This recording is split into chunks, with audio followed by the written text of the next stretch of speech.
Focus on my brake lights. Ain't turning back. Now that I'm back on track, yeah. Take my word from it. Put a couple bands on it. And I don't plan on letting people turn me. No. You can say what you want.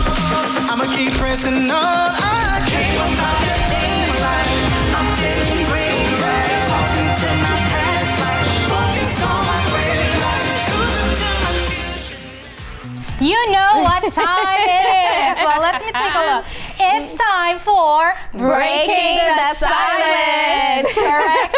Correct. Our faithful viewers, you already know the logistics and all the breakdown. However, for our newest viewers and newest listeners, we want to introduce ourselves because we don't want to be rude. We want to be courteous and actually be kind. Yes. So let me introduce myself first. My name is Angeli. I'm Nori. I'm Shaitia. And again, this is Breaking the Silence. And today, let me tell you and let me give you a heads up because today is a really jam-packed show. Yes, it is. We have a very special guest, but we also have a fun trivia game, which I know our friend Shaitia would love. I am so excited. I am not.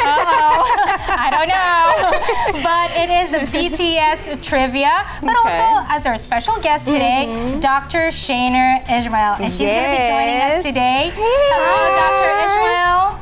So she is a maternal mental health therapist and the owner of Inspired Counseling Center. So for those of you new mothers or preparing, you're already on your full term and you don't know what to do or you're kind of anxious what to expect, well, I want you to take notes because she's going to give you all the information later on. Sure From perinatal care to maternity. Okay, ready, ladies? I'm ready. I'm ready. super 100%. pumped up. So I want to give our viewers a break. Get your notepad so that you can take in all the information that our doctor on the show today will be giving you. So right now we're going to give you a quick break and we'll be right back. Don't change the channel. We will be right back with more Breaking the Silence. Real women, real talk. Breaking the Silence is where it all goes down. Let's connect and empower together. There is a road laid out for me. First night here, but Amy seems cool. Leading down to the river. I am blind, but I need not see. What do you think? I know this road is there for me. If I'm really free, take me down to the river and walk. You are loved. You are valued. You are resilient.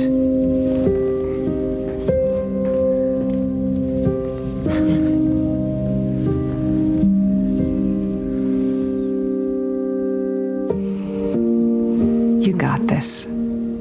You're there for them.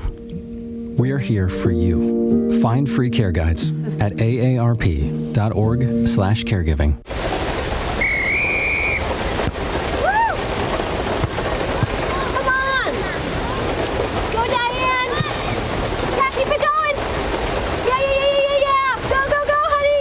If you love them enough to drive an hour to cheer them on as they get beat 11-0 in the rain, then surely you'll check nhtsa.gov/the right seat to make sure they're correctly buckled in the back seat. Throw that ball, Diane. Woo! You got this. Need a ride? Yeah! Driving with kids is a big responsibility. Hop in and buckle up. So don't sweat the small stuff. You got paint all over our paper. Get the big stuff right instead. What does that mean? Like making sure your kids are in the correct car seat and buckled up for safer travel. That deserves a wiggly wiggly wig. To make sure your child is in the right seat for their age and size, visit nhtsa.gov/the right seat. You are watching Breaking the Silence. Let's get to the fun segment of the day. Yes. It's BTS Trivia. I don't know if it's as fun as we want it to be, but I know that our friend here would really appreciate it. She sure would. But me and Nori don't know. I'm not too sure. Let's see. Yes. I'm not going to get my hopes up. You don't know. I will try though. This is February fun. So that's the theme of this trivia. So we are in the love month. Yes, we are. All of that details and information. So ready, ladies? I'm ready. Ready? Okay. I don't have a choice. I know. So let's get started with our first one. All right. Let's go. Okay. What do the numbers 11, 69, and 88 all have in common? I thought this would be about I know. love. Like, hey, you're good at numbers. So do we get any hints? What? No. Okay. Help us out. 11, 69, and 88. 11, 69, Can we get a hint? Well, why you start us with numbers? Okay, we write it, right? Yeah. Okay. What do the numbers 11, 69? I have no idea. I don't know. All have in common. Yo no sé. Their numbers? Viewers, send me the answers. Hey, wait. I think I have Hey, it. let's ask her to give us a hint. What do the numbers 11? Double digits? Double digits? No. They're all numbers. Okay, can I say it? I mean, I don't know if this is right. I don't know. Mine is So I put they all look the same upside down. I don't know if that's right. Yes. They're all double digits too, so can I get a point? Yeah, they're all numbers too. Yes. That's what I said. No, that's not the answer. Okay. What in the world? Why is this connected to February? I don't understand. Listen, they low-key gave Tia all the answers before the show. You see what I mean? How they always cheat. This is not so I won't win. I am a numbers girls. I love numbers. All right, so I feel like let's go into our next one. Our next I'm ready. No, I'm not ready, but I ain't got no choice. Okay. Okay, our next one says, what popular TV show features a group of friends living in Manhattan? Okay. I don't know. I don't think this is the answer. Oh, okay. But hey, I'm taking a shot at it. Hopefully it's right. Y'all want to see it already? No, you can't. All right. You gotta wait for the drum roll. Okay, ready? 3, 2, 1, go. Friends. Gossip Girl. Friends. Yeah. I'll be here for you. Yes, okay. They also live in Manhattan, New York. Wrong for Angelique. I know, right? I should have put Friends. All right, at least I'm on the map now. Okay, yes. Okay, fine. All right, let's go. Right. Our next one. This third one is for me. Says, if 2 is company and 3 is a crowd, what are 4 and 5? If 2 is a company and 3 is a crowd. I don't know if this is right, What but are I 4 think and 5? it might be. Oh, okay. I think it might be this. I don't know. Okay. I hope I get this. Okay, ready? I know it's wrong, but listen, I'm gonna run with this. Numbers. Nosy and gossiper. I put a party. Numbers. Party. What is the answer? So I got it. Is it a good time? Not. 4 plus 5. Okay. Listen here. All right. And let me tell you something. That ran through my head, but I was like, you know what? Let me not even put that because it might not even be that. So can I still get the point? Because I thought it. I don't like how it's looking. So moving on, remove the numbers over there. I don't think this is it. All right, come on, let's go. Next one. Go ahead, Angeli. This one's for you. Okay, You're fine. gonna get this All one. right. Which country is known as the land of the rising sun? Ooh. You heard that silence? They should have played the crickets. Which country is known as the land of the rising sun? Okay. No. I think it's this one. Listen, do not go by my spelling because I'm numbers. I'm not words. Which country is known as the land of the rising sun? Go by what I say, not what I spell. I don't know. I like that one. All right, ready? Time to show your cards. Okay, fine. What did you put? I put Australia. I just put USA. Japan. Who got it? I was thinking Japan. What? Hey, this is not right. You guys are. Okay, fine. I'm gonna let you win this time. Angeli is salty right about now. Because she's normally beating Nori, and Nori's beating her today. Okay, I will be calm and composed. Yes. Okay, our next one. Okay, let's go. Next one. Okay. I'm an odd number. Take away any letter and I become even. Oh, take away a letter and I become even. What number am I? Y'all want me to give y'all a hint? No, I know this one. You want a hint? Let's go. Lucky. It's a lucky number. You gave too much information, girl. I'm ready. Can I get the drum roll, please? If not, I'm gonna flip my card in 3, 2, okay, I got 1. it. Bam! 7. Oh yeah, I was like, huh? Okay, fine. All right. Imagine if I would have been wrong. No, but I thought about it and yeah, girl, it's true. yes, Because the number 7. Yes. Okay. 7. All right, we're doing good. Okay, you guys are a tie. Okay. Yeah, okay, Nori. All right, let's go. Okay, let's see. All right, next Do you one. have more? Por favor. And the next one says, what is the only fruit that has its seeds on the outside? I don't know if this is considered a fruit. Are you serious? It has its seeds What on the is outside. the only fruit that has its seeds on the outside? Is it a seed or I don't know if it's a seed. I got it, I think. It's not a seed, but it's I don't know this one. Okay, I got it. Hold on. Oh, hold on. Put the drum roll. Put the drum roll. Okay. I got it. 3, 2, 1. Strawberry. Oh, cashew. Cashew is not a fruit. You see? I almost put pineapple. It's a nut. Oh gosh. You see? I was like, you didn't have to put on blast. Just let it go.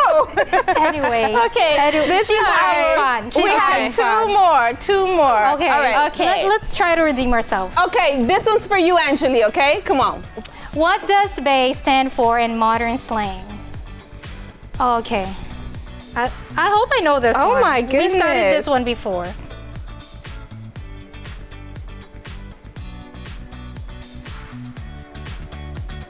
I don't know this.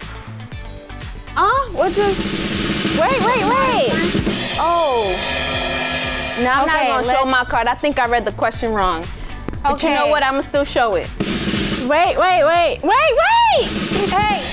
Okay, Look, let's show the cards. They gave us a chance like 4 times. Okay, fine. I'm wrong, but I don't know. Ready? Go. Oh, before anyone else. I said before everything, but okay, at least I got that right. Okay. Does mine count? No, like you put baby. What? She put like 5 different things. Just in case one of them gotta give. None of them sweetheart. Where did sweetheart come from? No, I gotta try. Okay, all right. Okay, our last one. Okay, Our last one. Let's go. Says. That's one. Let's see if that's what we're gonna. How many months have 28 days? Oh, okay. All right. Okay, ready? Yes. Okay. Ready. Drum roll. All of them. Okay. Yes, 12. Okay, we have one more. Wait, they didn't even say if we were right. We got it. Oh, though. is it right? We're right, of course. It's right? Of course we're right. Yes. All right. Okay. 100%. Yes, all of them. Mm-hmm. Think you can trick us? Come on, you can't trick me now. All right. Tell the truth though. At first you said 1 February. Yeah, and I That's why they put the 2 after I spelled it and they put 1 and then 12. Okay. All right, let's go. One more. What last one? one? All right, let's see. And the last one is, last but not least, what mythical bird is known for rising from its ashes? What mythical bird? She knows this one. Listen, y'all gave her the answers before the show started, didn't y'all? Didn't y'all? Like, come on. This is why y'all should read. No. Wait, what mythical? Can we have like a clue? Yeah, can we get a clue, a hint? Something? No. Okay, let me see if I can give y'all. Wait, hold on. She's gonna give us a clue. Okay. Okay, like it sets itself on fire. All right, I don't know. It sets itself on fire. Yeah. Okay, it starts with a P. P. Ready? It's time to show your card. She just put P on her. Is it ready? 3, 2, 1. Bam! Phoenix. Phoenix? Yes, Phoenix. I got it. Yes. I was like, Phoenix, Pegasus? Okay. All right. Phoenix. Oh, see, like I always say, right? Wow. Whoever has the highest score is automatically disqualified. Okay. That rule does not count. Yes, the picture does not lie. Congratulations, Tia. You did a great job. Yes. Air 5. Bam. You did a good job. So take this time for you to get Take a bow. Yes. Nora is gonna go home and practice some more trivia. And I sure will. we will try. We'll try. All right. I was getting kind of happy, but then I got sad. Yeah. And then Angelique called up to you. She had 0. Yeah. You see how you rise from the ashes. Yes, you really do. All right. Okay, so how about you viewers? Maybe you did get some, maybe you didn't, but you can share that with us on our Instagram page. But right now we are going to go in a quick break, and actually after the break we are going to be interviewing Dr. Shaenor Ishmael. So let's take a look at this break and we'll be right back. All right. Laugh, learn, and love with Breaking the Silence. We'll be right back. Breaking the silence is where ripples become waves of change. Sometimes all it takes is a conversation.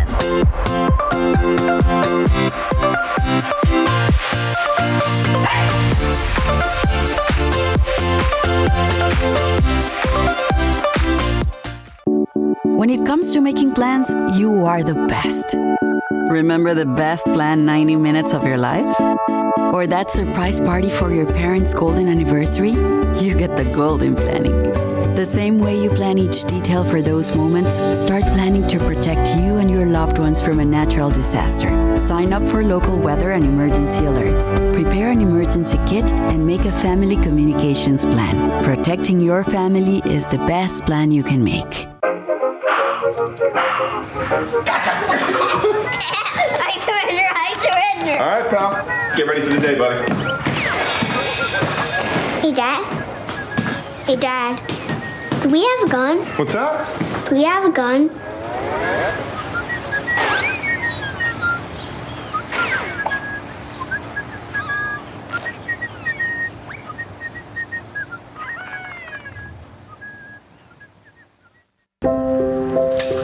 I want to eat apples and bananas. I need to eat apples and bananas. Why can't I eat apples and bananas? Support the Feeding America nationwide network of food banks to help provide meals to those in need. Join us at feedingamerica.org. People couldn't see my potential, so I had to show them. I've run this place for 20 years, but I still need to prove that I'm more than what you see on paper.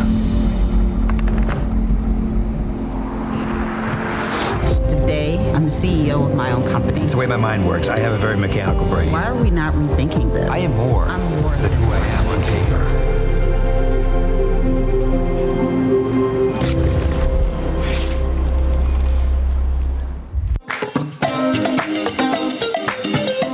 Let's strive to grow together on Breaking the Silence. In this show, we have a very special guest, and this is Dr. Shaenor Ishmael. She's a maternal mental health therapist. Thank you so much for joining us today, Dr. Ishmael. Can you hear us? Thank you so much for having me. Yes, I can hear you. So Dr. Ishmael, before we go to the medical related questions and about your journey, about why you chose this field, I want to ask you our question of the day, because here in Breaking the Silence, we always ask our viewers, but we're going to also ask them, but also we want to ask you about this question. Is that okay? Yes, that's perfect. All right, so our question for the day is, at what age should you allow your kids to start dating?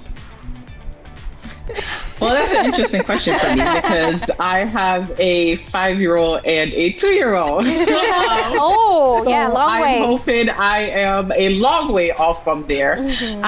But for me, there's an age component, there's a numerical component, but there's also a maturity component that comes into play, and an ability to cognitively process through the concept of dating.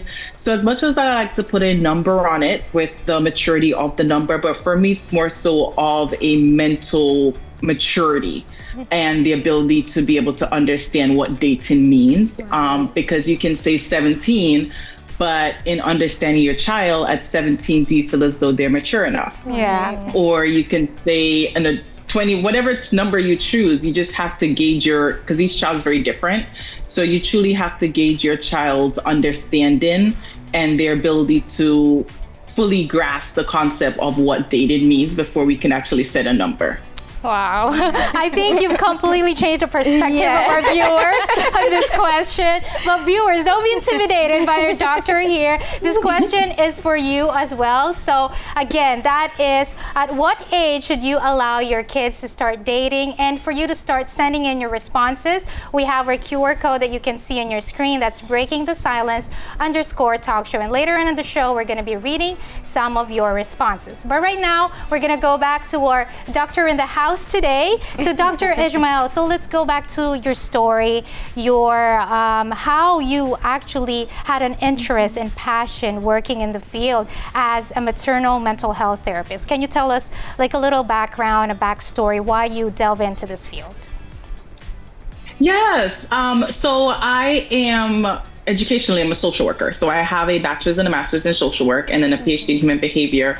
And I've always had an interest for how the mind works. I've always had an interest for aiding and helping people navigate challenges in life. And in transitioning into maternal mental health, it was birthed through my own experiences as a mom myself, and also kind of noticing the environment as it pertains to maternal mental health. I did work in the hospital on the maternal unit, high risk, OB, labor and delivery triage, and just understanding the lack of resources available to moms in the postpartum period, as well as the complications that they experience during the perinatal period. There were not many community resources available. So I became a part of the resources available for those within the community. And that's kind of how my story began as a maternal mental health therapist. Okay, interesting. And what were some of the biggest challenges that you faced, you know, if you faced any of these challenges yourself during pregnancy, you know, before and after giving birth? Were there any kind of, you know, challenges that you faced that you can be able to share that will help other moms, new moms to be? Yes. The first one I often talk about is the stigmas surrounding motherhood, the stigmas surrounding pregnancy. Right. There is often this notion that this is supposed to be the happiest time of your life being pregnant, or this is supposed to be the happiest time of your life having a child, when there are times when that is not a reality for some individuals. And just being able to understand that your experience is unique to you and having open conversations. The more we talk about it, the more we normalize some of the experiences, and individuals do not feel so isolated during their perinatal period. There is a stigma surrounding mental health in general quite often, where we do not necessarily want to openly talk about some of the challenges that we're facing. But if we do not openly talk about the challenges that we're facing, one, we suffer in silence, and two, you then you don't relate to others who may be experiencing the same challenges. The maternal experience, the perinatal experience, it can be absolutely wonderful. I will not negate that for some individuals, but it has its own set of challenges in place. And we cannot ignore the challenges. We cannot just try to navigate around them. We truly have to address them and put systems in place to be able to support the birth in person. Okay. And you had mentioned that your journey into perinatal was personal for you. Can you explain a little more why it interests you to enter that field? Yes. So as I mentioned, I have a 5-year-old and a 2-year-old. I delivered my 5-year-old at the start of COVID. So my 5-year-old was born January 2020 and the world shut down March 2020. And having my first child in the postpartum experience, isolated, uncertain about what the tapestry of the world will look like, uncertain about my health overall, my child's health, my family's health. It definitely brought on feelings of anxiety. It brought on feelings of the diagnosis that we often talk about is postpartum OCD, in the sense of just being overly vigilant, hyper vigilant about certain aspects. And for me, that journey transcends what I initially thought about motherhood. It completely changed my mindset of how certain women often relate to what I went through in that experience. And then I had my second child at 27 weeks.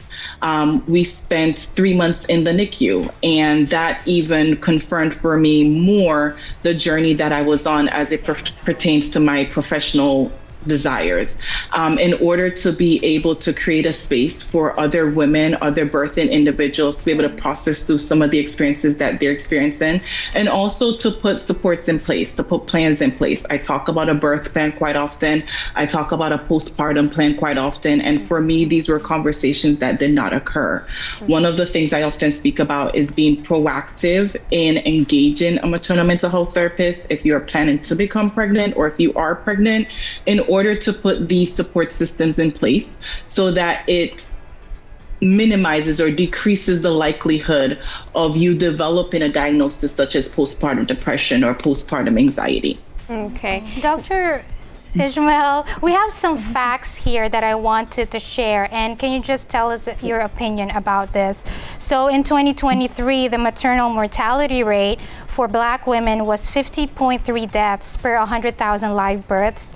And Black women have a maternal mortality rate of 2.9 times that of white women in the United States. And lastly, Black women also have higher rates of preterm births, low birth weight births, and births without prenatal care. As someone who's in this field, what do you think needs to change in the healthcare system, especially for Black women?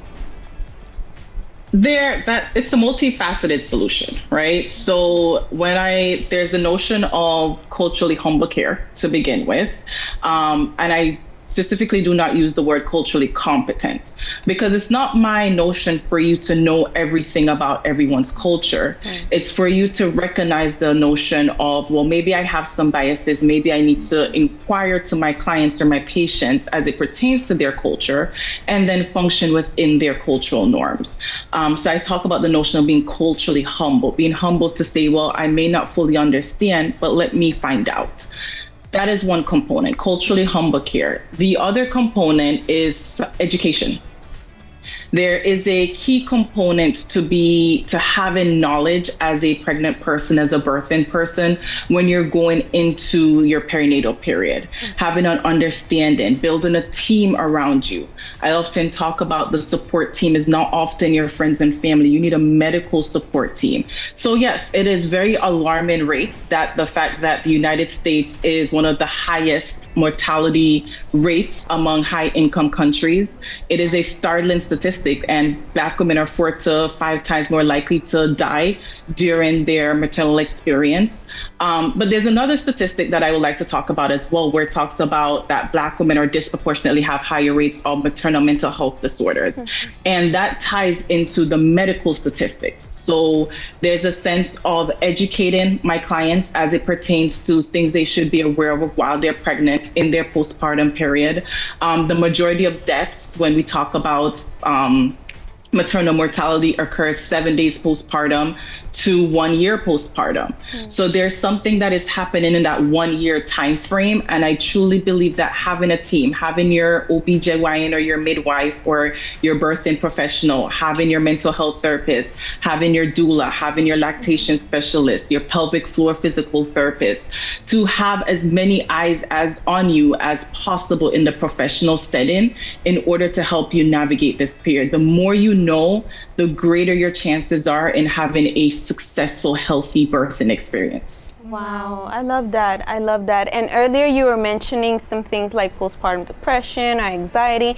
I was on your page and I saw something called maternal trauma. Can you explain a little bit on that? Yes. Like, what does it entail? How does it come about? How can we be able to help women facing this?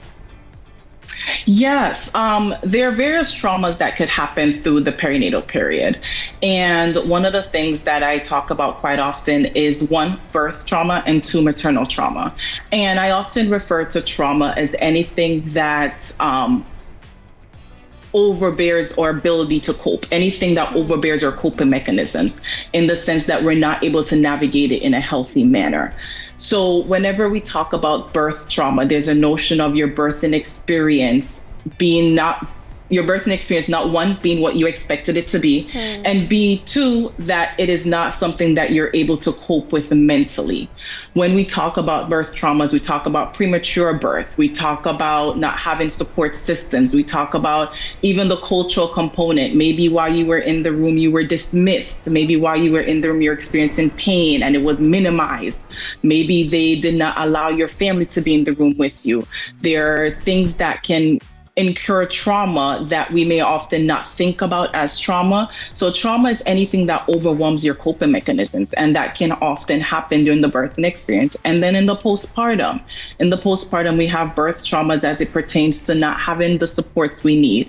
We have maternal traumas as it pertains to maybe you're in a relationship and the relationship is not meeting the needs that you need in the postpartum period. Or in the sense your child may have complications that is traumatic to the parent. So there are traumas that we can incur during the perinatal period that we may not even realize are traumas until you speak to a maternal mental health therapist. Okay. Dr. Ishmael, so we have so much more questions for you, but right now we want to give our viewers a break. Is that okay? Yes, no problem. So we are going to go on a quick break. However, we are going to come back with Dr. Ishmael. We will be right back with more Breaking the Silence. Real women, real talk. Breaking the silence is where stories become connections. Let's break the silence together.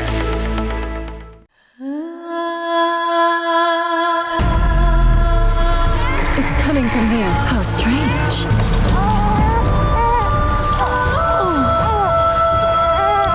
What an adorable baby. The moment you've eagerly anticipated has arrived. Featuring unwavering drama, romance, You are beautiful, Henrik. thrilling action, heartfelt lessons. Your beloved LFN series is making its grand return. Mark your calendars and tune in to watch Moses and the 10 Commandments. Gather your family and friends because this is an event you won't want to miss.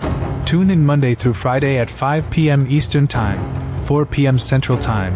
And remember the weekly recaps on Saturdays at 12 p.m. Eastern Time and Sundays at 7 p.m. Eastern Time.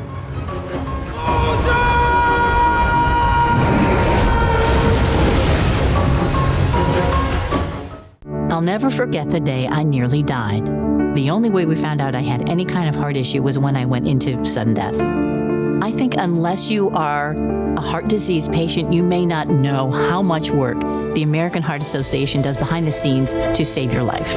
Since my cardiac arrest, I've watched all 3 of my children grow into adulthood, and I'm still here. Learn more about the American Heart Association's work at helpheart.org. I'm Naheem Hines, proud supporter of the Muscular Dystrophy Association. My mom has muscular dystrophy, and the MDA helps her and kids like my buddy Ethan. My name is Ethan, and I'm 12 years old. Thanks to the Muscular Dystrophy Association and people like you, I have more hope than ever before. And MDA funds over 150 care centers for kids like me. For over 70 years, MDA has been transforming the lives of people living with muscular dystrophy, ALS, and related neuromuscular diseases. Learn more at mda.org today.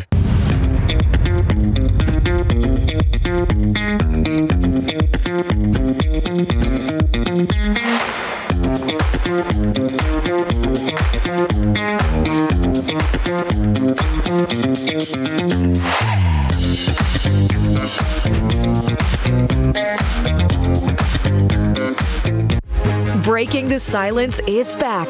Let's keep the conversation going. Explore the road to success with inspiring guests, motivational tips to change your life for the better, and entrepreneurs advertising their business. Now, today's guest. We are back, and we have so much more questions for Dr. Ishmael. Actually, our co-host here, Lori, actually has a question, so go on ahead. I do. So, Dr. Ishmael, based on what you said before the break, it reminded me of a friend that I had a long time ago. You know, she had her first child. Everything was great. She was happy. She had her second child. Everything was good. She was bubbly. She was really nice. Now, when it came to her third pregnancy, she made it full term and she was able to give birth. But unfortunately, during giving birth, the child passed away because the umbilical cord was wrapped around the baby's neck. And of course, that's a traumatic experience, you know, but we noticed that, you know, even though she went through her time of grieving and everything, she did have other children afterwards, but it's like the joy, the happiness wasn't there anymore. Would that be considered like maternal trauma? And if so, what can we as friends and loved ones do? What would be some do's and don'ts when it comes to helping someone who has been through that situation? Yes, that is definitely trauma. Absolutely. There is a portion of it where, as friends and family, you create a space for them to just openly show up however they choose to show up and be supportive in how they show up. Ensuring that you are checking in on them, ensuring that you are encouraging them to engage in activities. There's a sense of this individual has incurred a significant loss.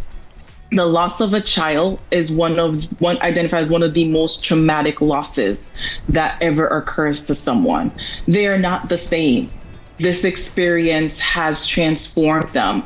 There is a way that they now think, the way it's the reality of death that has come to their doorstep that they never thought was ever a possibility.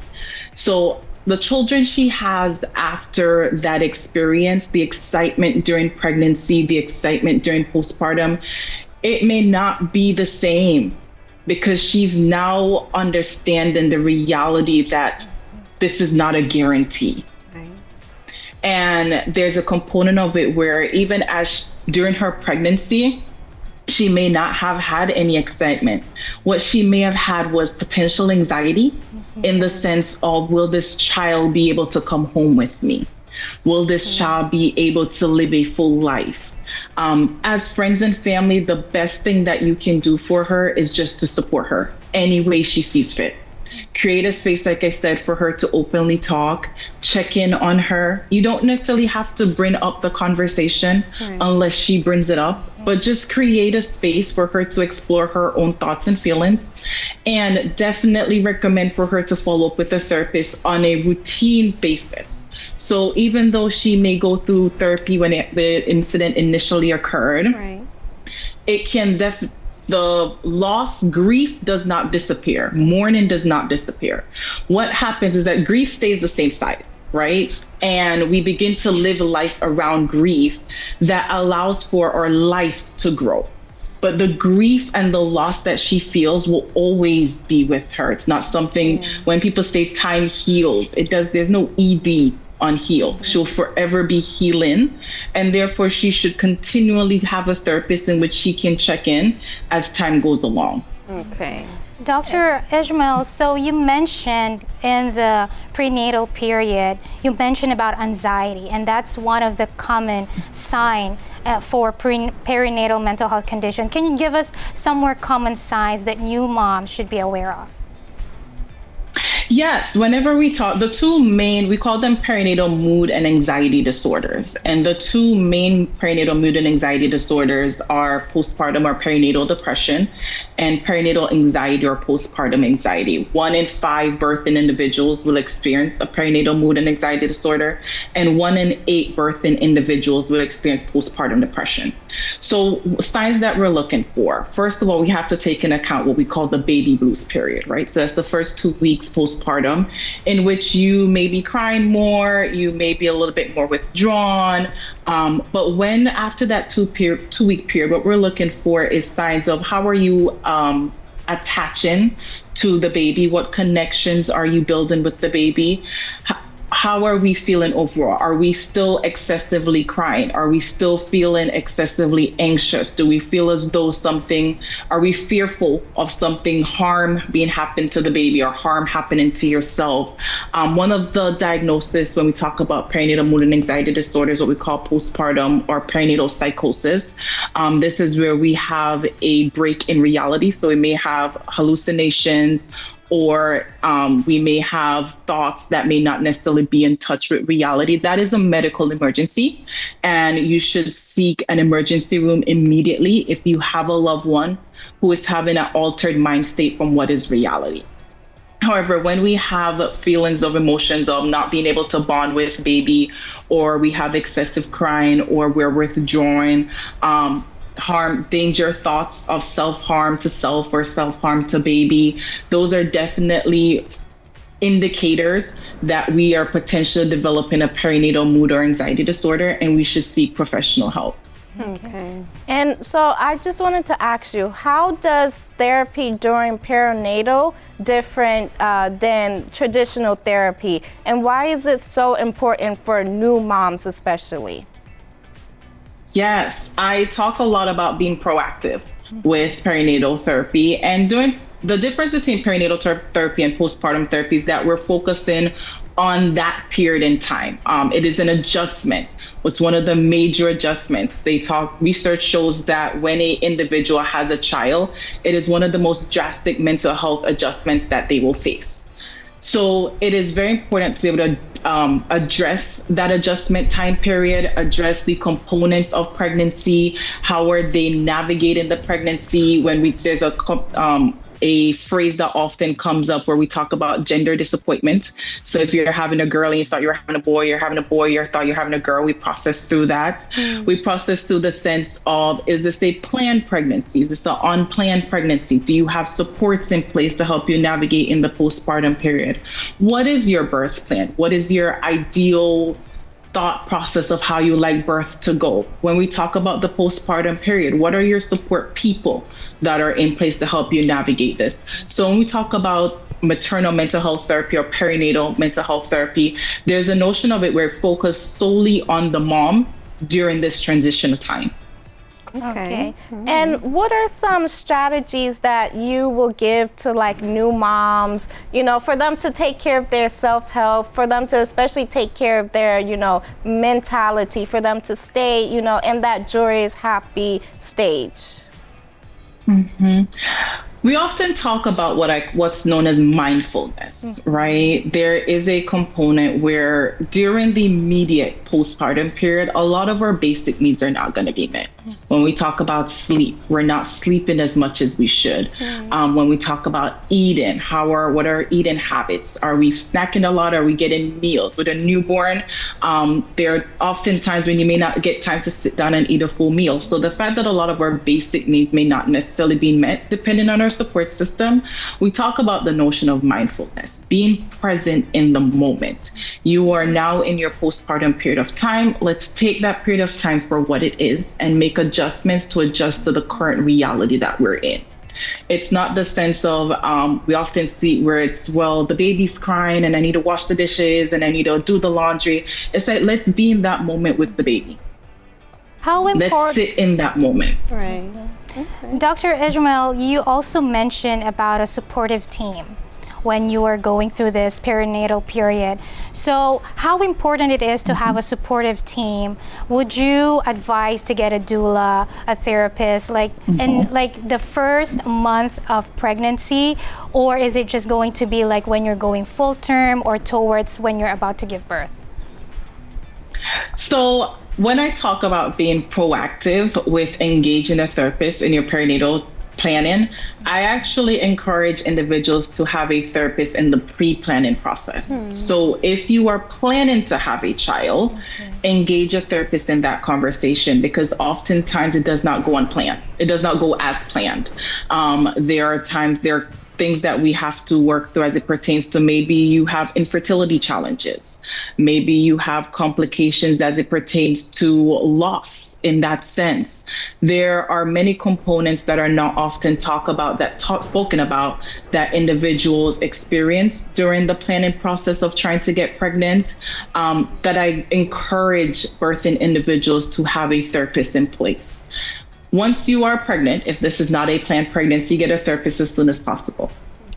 Because it helps you to prepare and process through, especially if this is your first child, what to expect, how can we be mindful in how we approach this life transition, how can we put supports in place. When we talk about those supports, yes, I do encourage individuals to have a doula.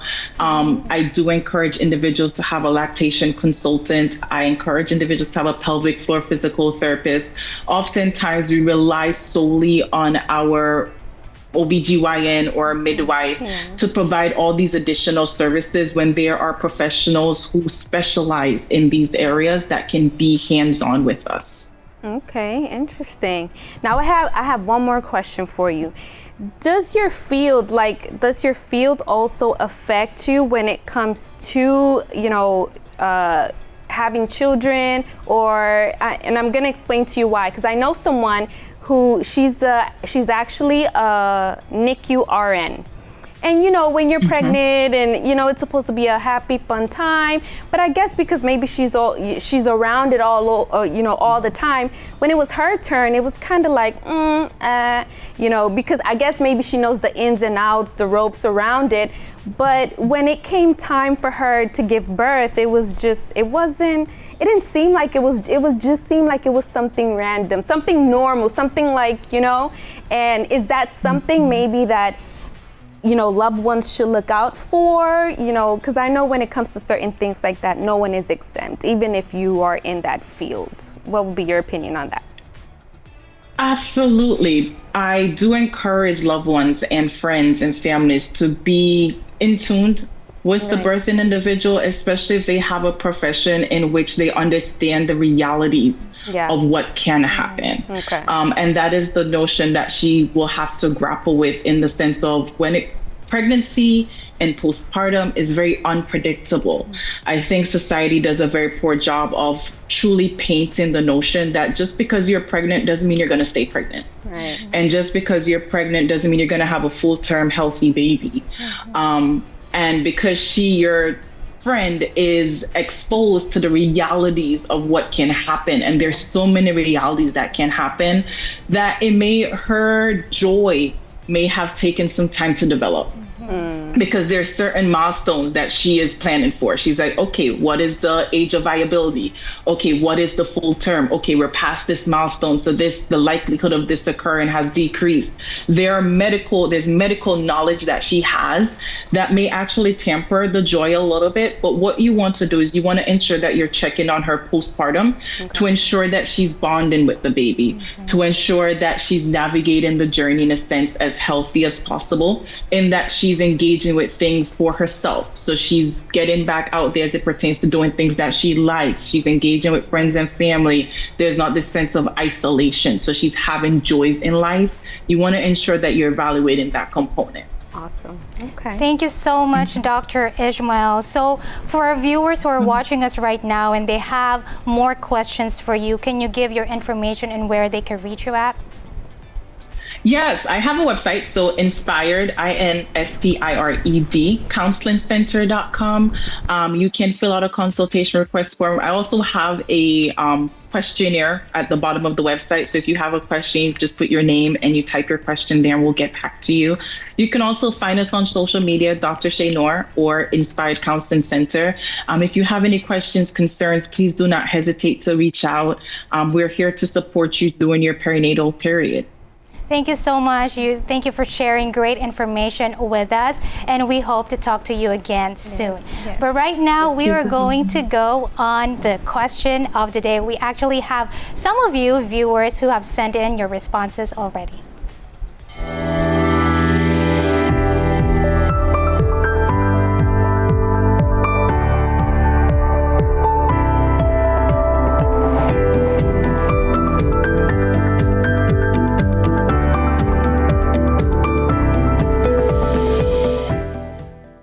All right, so for those of you who are just tuning in now and you missed our question of the day, so let's read it one more time. And that question is, what age should you allow your kids to start dating? And we have parents enraged who have sent in their comments. All right, so let's go on our first comment from Carolyn.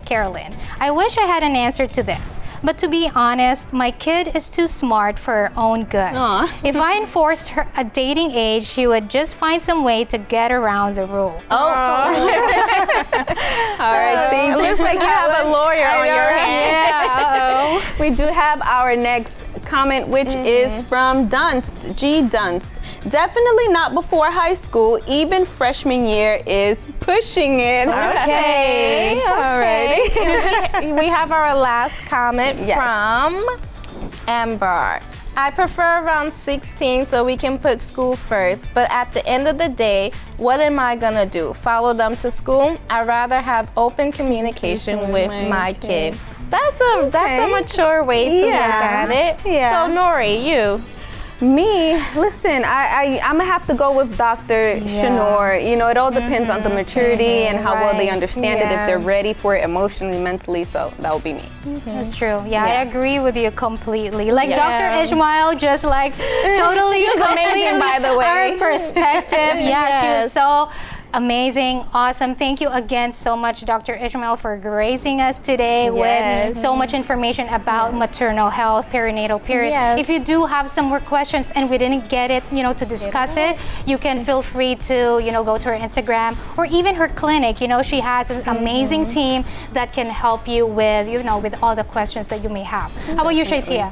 You think that we're not going to ask you that question, huh? Yeah, I think I agree with everybody here that it depends on the maturity, more so the age, because you can be, 25 and still not ready to date, living at home with your parents, just like have no ambitions with life. So I think you just need to have that maturity, that knowledge of what dating is before you should date someone. Definitely.